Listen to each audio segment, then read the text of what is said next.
This is the story of writing for December 2nd, 2024. On this day in 1766, the Parliament of Sweden approved the Freedom of the Press Act. The priest Anders Chydenius helped write the law and wrote this explanation in support of it. No evidence should be needed that a certain freedom of writing and printing is one of the strongest bulwarks of a free organization of the state, as without it, the estates would not have sufficient information for the drafting of good laws. And those dispensing justice would not be monitored, nor would the subjects know the requirements of the law, the limits of the rights of government, and their responsibilities. Education and ethical conduct would be crushed. Coarseness in thought, speech, and manners would prevail, and dimness would darken the entire sky of our freedom in a few years.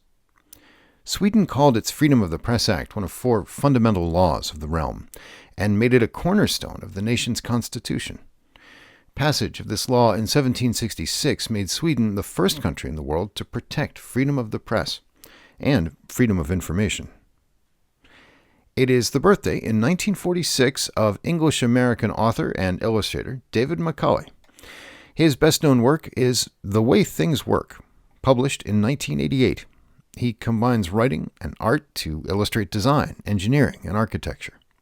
Macaulay was a 2006 MacArthur Fellow and was awarded the Caldecott Medal in 1991 for his book, Black and White.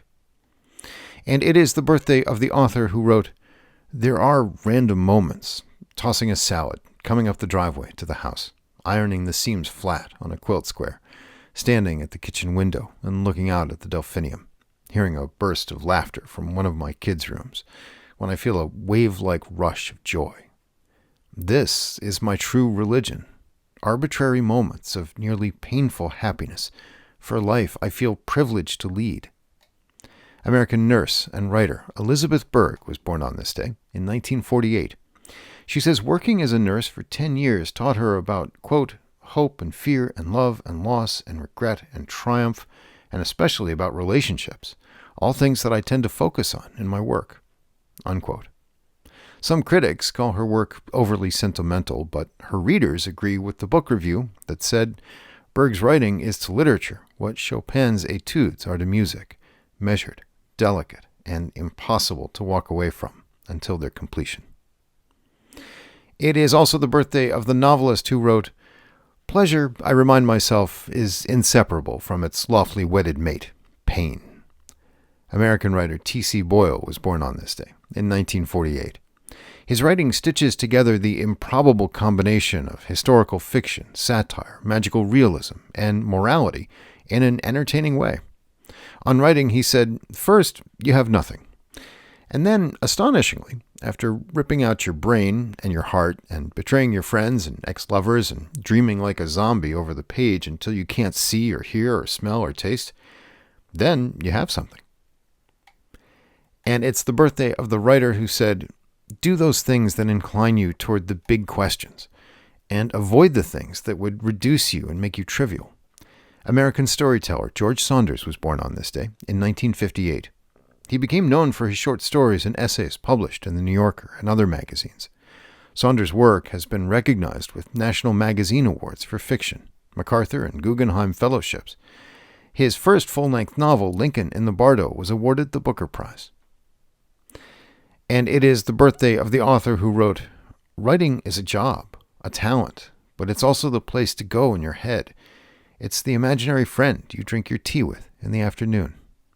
American writer Ann Patchett was born on this day in 1963. Known for her novel Bel Canto, she has also written more than a dozen fiction and nonfiction books. In the Los Angeles Times, Beth Ann Patrick wrote that Patchett pays deep attention to our country's changing culture, human concerns, triumphs, and tragedies.